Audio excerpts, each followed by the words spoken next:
India's market news headquarters. Cutting-edge analysis. Influential insights. Market-moving intelligence. Broadcasting live from the CNBC TV 18 Motilal Oswal studios in Mumbai.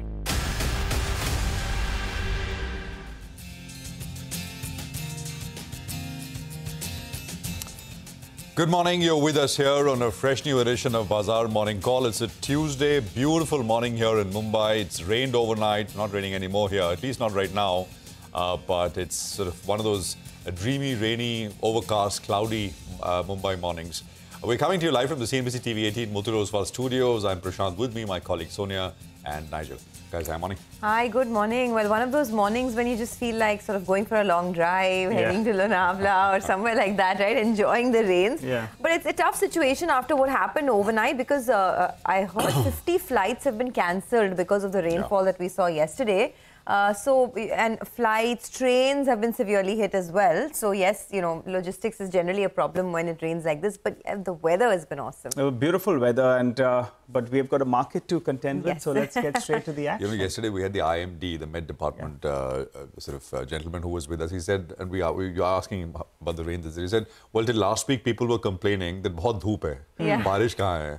But, you know, his point was in Mumbai, it always happens like that. The rain comes and then it rains mostly during the night. And then, you know, you have one of those mornings when sort of lives are disrupted for a while. And hopefully then things get back on track. But as always, let's kick it off with market action and how we are poised. We are poised in a very, very quiet way. So yesterday was very quiet for frontline indices, but you'd be sort of completely wrong to say that it was a dead market. It was not. It was a vibrant market for stocks. You know, you looked at PSUs in the railway space, fertilizer space, and so much more, which was up and about. And really, I mean, under the surface, it was really bubbling with activity and action. And we'll talk more about that. So mid caps, small caps, micro caps, really a market for those kind of stocks. While the Nifty did nothing very much, mid caps were down, Bank Nifty pulled back a little bit, but it was quiet there at a headline level. Similar kind of session overnight as well. So very flat markets did nothing. Equities, fixed income, the dollar, all consolidated. So just to give you the bullet points, Nasdaq was up about a quarter. The 10-year yield was down 1 basis point. That's it. A basis point change. The dollar index absolutely flat. We're at about 105 levels on the dollar index as well. Oil prices, they've slipped a little bit. Oil prices now down to about $85.6 a barrel. And that was basically a pullback of about 1%. You know, we're going to look ahead in terms of the catalysts ahead. So you got two this week at least. You've got Jerome Powell's testimony, which is, of course, you know, in terms of what comes out of there. I mean, you know, when I say catalysts, it could be dovish catalysts. I mean, just think about all the data we've got, all the commentary from Fed Chair Powell we've got and other Fed officials. It's all kind of looking like they really all want to start to ease. And will more data supported? I mean, I think more likely than not. You've got the core CPI on Thursday. You got Powell's testimony, which will be watched. And of course, later in the week, you've got the big US bank earnings, which will kick off the Q2 earnings season out there in the US. The big week for earnings in the US is, of course, the week of the 22nd. So we'll see. Just to circle back to levels, at the index level, I mean, it could be entirely reasonable to expect another quieter session. The supports come in at the hourly averages. The 40-hourly average is 24,211.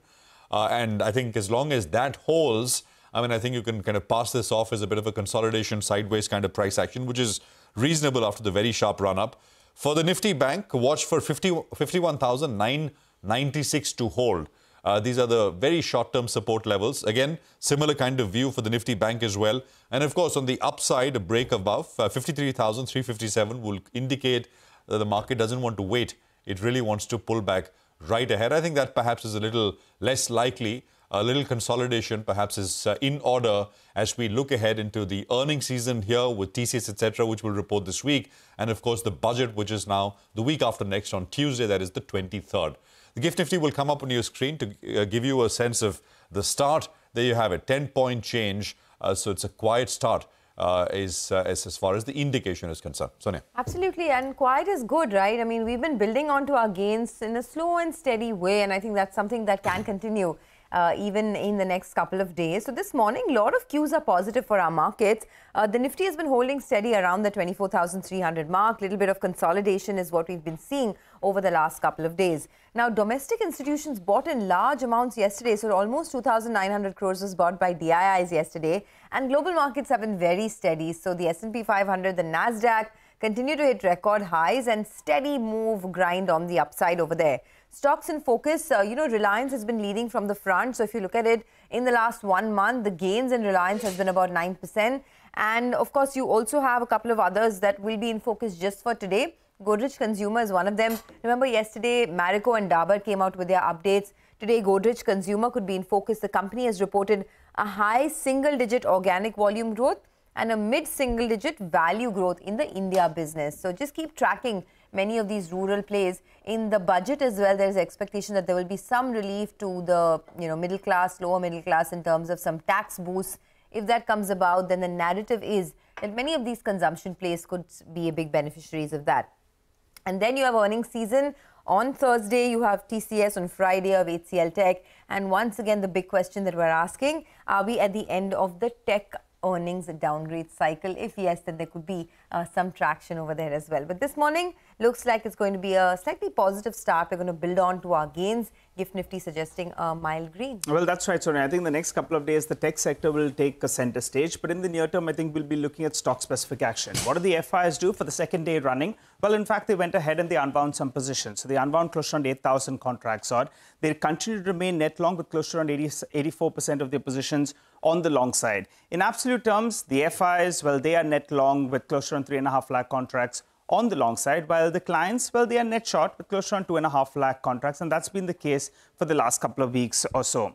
Looking at the options data then, the call writers, they continue to believe that they have this covered. They are not expecting the markets to get past the 24,500 odd mark. And that's why, if you look at it, the last few sessions, you have been seeing writing at higher strikes, 24,450 call as well, added close to around 9 lakh shares, which brings us to the levels. And I've been making this point, I believe that we are in this range of around 450, 500 points odd. So that's the broad range that we're looking at.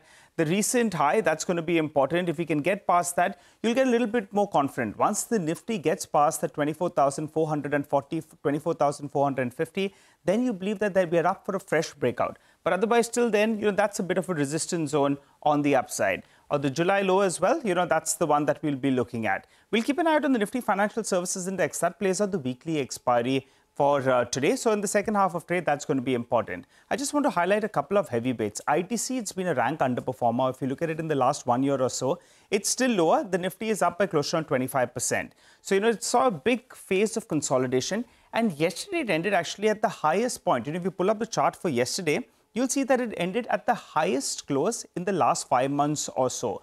So ITC is showing signs that maybe it wants to get out of that zone that it's been in. And also the delivery-based volumes was more than a crore shares yesterday. So we saw high volumes, a bit of a breakout on ITC. Let's see whether or not that can continue. And that's important because it's a larger weightage on the index. The other one we're looking at is HDFC Bank. You look at the 20 DMA, well, it's hovering around those lines. And yesterday, it ended mildly below those levels. So that's going to be very, very important. It's at a crucial juncture. You don't want it to break decisively. My gut is that maybe it takes some support at these levels, and then we can brace for a bit of a bounce. But HDFC Bank, an underperformer, that needs to come to the party to take the index higher. But as I said, it's going to be all about stocks. And the one that I'm looking at today is Chambal Fertilizer. Remember a month or so ago, we had highlighted RCF. And it seems this fertilizer pack got something going for it. Even in yesterday's trade, we saw a big move on Chambal Fertilizers. I don't know whether it's in anticipation of something coming out of the budget. That could be one factor that the street is looking forward to. The Kharif season as well is expected to be good on volumes as well as demand. So that's going to be important. It moved up yesterday on large volumes. It saw a bit of a correction earlier in the month, but now it's moved up. And the traded volumes were higher. It was close to around 50% higher than what we see on an average. And yesterday, there was a fair bit of delivery as well. So fundamentally, things looking up for Chambal Fertilizers. We saw a fair bit of delivery-based volume. And also, you saw some long build-up. So I'll keep an eye out on this stock at around 500 rupees. That's where the 20 DMA is. That's important. It holds on to that level. But let's see where it goes from here. Okay, thanks a lot for that. Well, we have a long day ahead, so let's kickstart very quickly. On the equities front, first up, we have Mahesh Nandurkar of Jefferies, who says that a heavy election calendar has expectedly given way to increased populism at the state level. He says large states with elections have seen 25 to 45% non-capex expenditure jump over FY23 to 25 budgeted estimates at the cost of the fiscal. He says income transfer schemes add up to 1.5 to 4% of GDP. He adds this trend also raises questions on the union budget due on the 23rd July. But he believes that the central government has ammunition to please all. He says this trend should be positive for two-wheelers, telecom, QSR and footwear companies. Okay, let's get you some money market views. Abhishek Goenka of India Forex and Asset Management says that the US labor market is showing signs of weakness. He says unemployment rate climbed above 4% for the first time in 30 months. Adds market implied probability of a 25 basis point cut by the Fed in September meeting has risen to 75% from 60% last week, with signs of weakness emerging in the US economy. He says Fed Chair Powell's testimony and US June CPI print this week will be crucial. Goes on to say US yield curve has shifted lower and dollar has weakened overall. Rupee, however, continues to remain extremely range-bound and he expects it to trade in a range of between 82.7 to 83.7 to the dollar in the medium term. Okay, and on the bonds, Vishal Goenka of IndiaBonds.com says bond markets remain on firm footing as some index inclusion flows came through and also because of the lack of any significant macro data. He says all eyes are back on the CPI data this week from the US and India for further cues on direction. He expects the markets to be range-bound with the 10-year benchmark bond yield trading in a range of 6.97 to 7.02%. We have a lot of stock-specific action tracked for you in our special Top 10 segment. For the time being, we run you through the list. We look at MGL, Godrej Consumer Products, Pitti Engineering, Utkarsh SFB and AG Infra. All of them will be reacting to positive news flow. Add to the list, Swan Energy. Well, on the flip side, you have Concor, Jupiter Wagons, Urja Global and Polyplex Corp that will be reacting to negative news flow.